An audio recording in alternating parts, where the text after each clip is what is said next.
धीरेंद्र कृष्ण शास्त्री, जिनको भागेश्वर धाम भी कहा जाता है, इनकी कहानी जानने के लिए हम आ गए हैं आज से 320 वर्ष पहले। यह मध्य प्रदेश के छतरपुर इलाके में यह गाड़ा गांव। यहाँ पर चंदेल साम्राज्य का राज है और यह है उनका किला।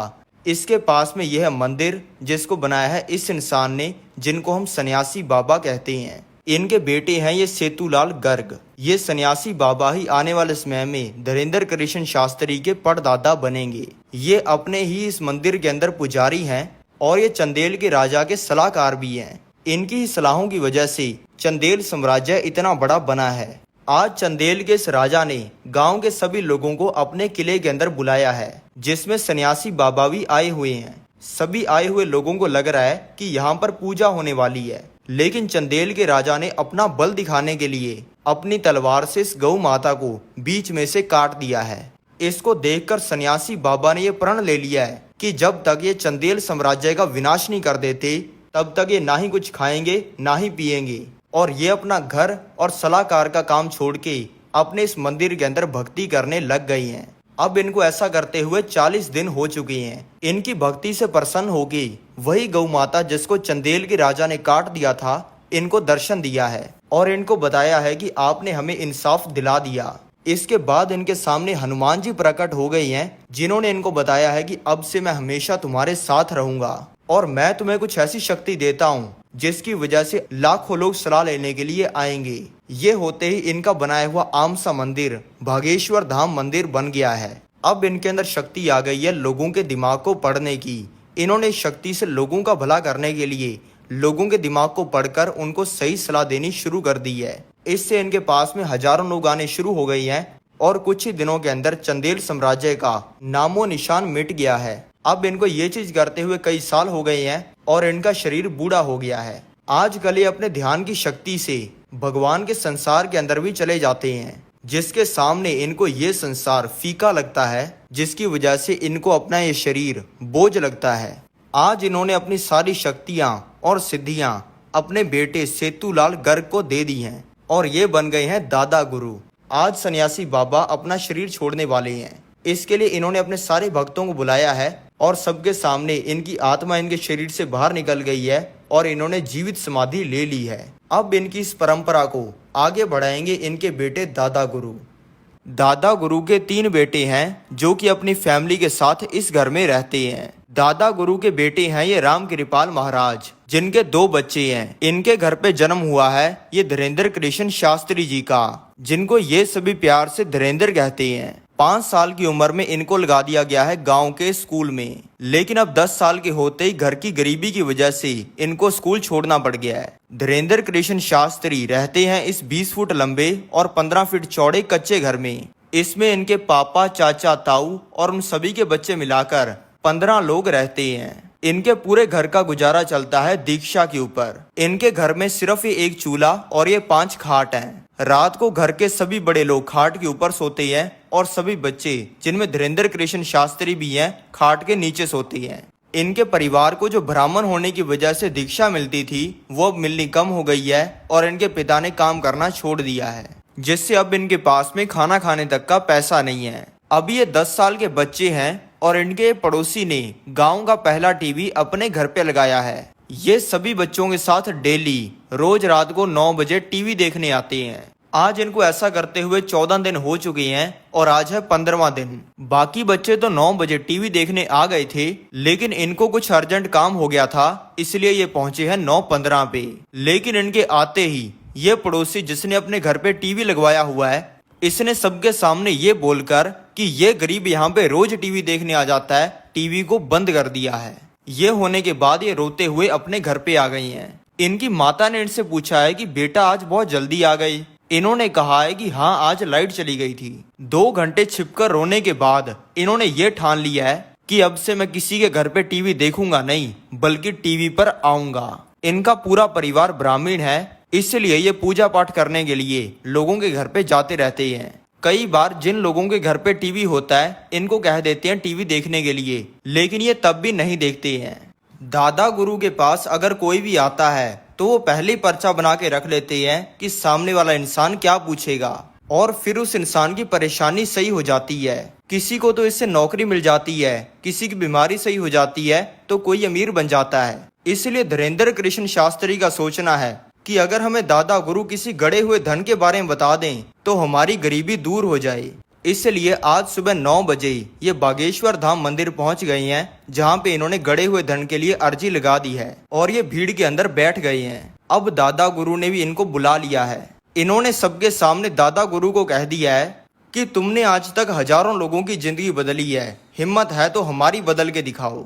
ये सुनते ही दादा गुरु ने इनको रात को आने के लिए कह दिया है। फिर रात को धीरेन्द्र कृष्ण शास्त्री पहुंच गए बागेश्वर धाम मंदिर, जहां पे जाते ही इनके दादा इनका हाथ पकड़ के ले गए इनको हनुमान जी की मूर्ति के सामने। जाते इन्होंने कह दिया कि आज से ये तेरे और तू इनका, और ऐसा कहते इनको भगवान का प्रकाश दिखा। और फिर आखिर में इनके दादा ने इनसे कहा कि तुम यहाँ पे पर्चा बनवाने आए थे, लेकिन अब तुम पर्चा बनाने वाले बन चुके हो। ऐसा होने के बाद ये नहीं है कि इनको सिद्धियां मिल गई हैं। इन्होंने दादा गुरु के कहने पर 2 साल पहाड़ों में जाकर अकेले साधना की है, हिंदू धर्म के दर्जनों ग्रंथ पढ़े हैं और दिन रात संतों की सेवा की है।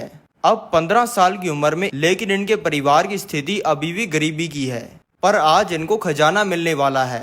ये किसी काम के लिए आए थे मथुरा और अब इनको अपने गांव वापस जाना है, जिसकी टिकट खरीदने के लिए ये अभी काउंटर पे आ चुकी हैं। लेकिन यहाँ पे आते ही इनको पता चला है कि इनकी जेब कट गई है, जिसमें 1100 रुपए और एक नोकिया का फोन था, जिसपे सांप सीढ़ी खेला करते थे।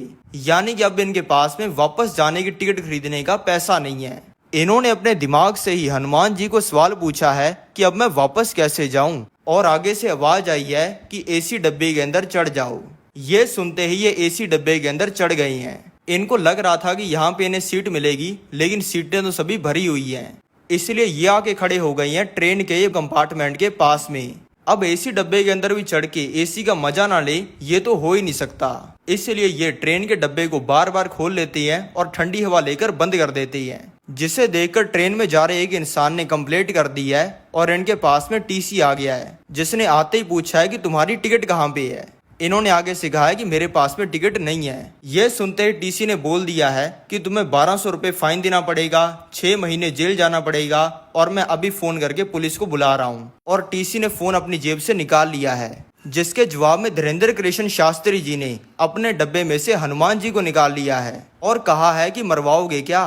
ये कहते इनके दिमाग के अंदर कुछ हुआ है और इन्होंने टीसी को बोल दिया है कि तुम्हारा नाम अमर सिंह है, तुम्हारे पिता का नाम अमंग सिंह है, तुम्हारे बच्चा नहीं हो रहा, और तुम्हारी लुगाई का नाम सविता है। ये सुनते ही टीसी ने इनका हाथ पकड़ लिया है और वो इनको इस ट्रेन के डब्बे में से लेके जा रहा है। धीरेन्द्र कृष्ण शास्त्री जी को लग रहा है कि अब तो अपना जेल जाना पक्का है, लेकिन इस टीसी ने तो फर्स्ट क्लास डब्बे का गेट खोलकर इनको बैठने के लिए कह दिया है, जिसकी टिकट ही 5000 की है, और अब ये आराम से इसमें सो गई हैं। अब ये कुछ ही घंटों में पहुंच गई हैं अपने गांव के डिस्ट्रिक्ट छत्तीसगढ़ में, और अब इनका उतरने का टाइम हो गया है। टीसी ने इनसे फाइन तो लेना क्या था, बल्कि इनको 1100 रुपए दे दिए हैं। और धीरेन्द्र कृष्ण शास्त्री जी ने टीसी को कह दिया है कि तुम्हारे बच्चा पक्का होगा।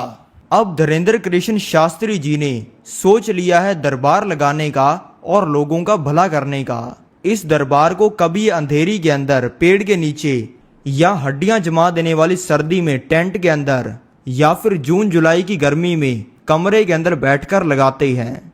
लेकिन ये करने की वजह से इनको पूरी दुनिया के द्वारा मालाएं नहीं मिलती हैं, बल्कि अपने दोस्त और रिश्तेदारों के द्वारा ताने मिलते हैं। सभी इनको कहते थे कि और बाबा जी, लोगों का भला करके खुद का कितना भला कर लिया। इनके दोस्त ने कहते थे कि बाबा जी, आपके दादा गुरु हमारा क्या भला करेंगे, वो तो आपका ही भला नहीं कर पाए। लेकिन धीरेन्द्र कृष्ण शास्त्री जी को इन तानों से तोड़ने की तो बहुत कोशिश की गई है, लेकिन इनको ये ताने तोड़ नहीं पाई हैं। इन्होंने अब दरबार लगाने लगातार शुरू कर दिए हैं, लेकिन इनके दरबार में 5 लाख लोग नहीं आते हैं, बल्कि सिर्फ 5 लोग आते हैं। इस समय में ऐसा लग रहा है जैसे भगवान इनकी परीक्षा ले रहे हैं और ये देख रहे हैं कि धीरेन्द्र कृष्ण शास्त्री अपनी इन शक्तियों से लोगों का भला करते हैं या फिर अपना भला करते हैं।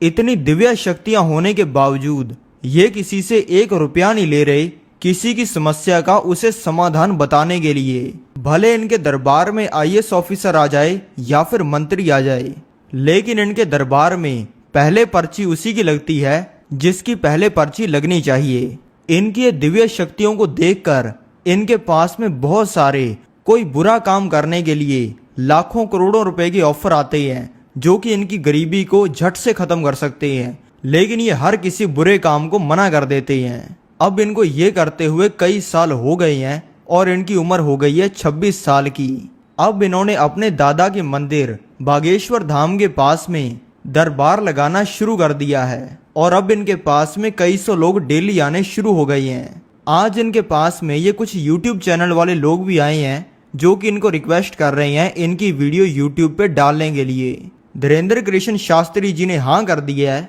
और इन्होंने अच्छे से शूट करके इनकी पहली वीडियो यूट्यूब पे अपलोड कर दी है। लेकिन किसी को भी पता नहीं था कि क्या होने वाला है। रातों रात इनकी ये वीडियो वायरल हो गई है और इनकी वीडियो को व्हाट्सएप, टेलीग्राम, इंस्टाग्राम, यूट्यूब हर जगह पे शेयर किया जा रहा है और भारत के हर नागरिक के फोन में यही चल रही हैं। ये देखकर इनके पास में और ज्यादा लोग और मीडिया वाले आने लग गए हैं और देखते ही देखते इनका ये दरबार बढ़ता जा रहा है। और अब 2024 में धीरेन्द्र कृष्ण शास्त्री जी के बागेश्वर धाम पंडाल में कई बार तो 10 लाख लोग भी आ जाते हैं, जिनको बागेश्वर धाम सरकार प्यार से पागल कहते हैं। और आज भी ये 10 लाख लोगों के सामने वही सेम चीज करते हैं जो कि ये आज से 5 साल पहले 10 लोगों के सामने करते थे।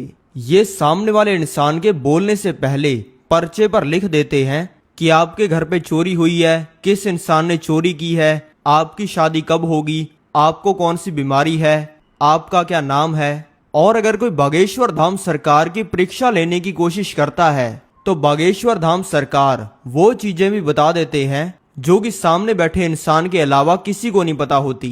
बागेश्वर धाम अगर बाहर के देशों के अंदर भी पंडाल लगाते हैं तो वहां पर लाखों की भीड़ आती है। भारत देश में शायद ही ऐसा कोई है जो कि धीरेन्द्र कृष्ण शास्त्री जी को नहीं जानता।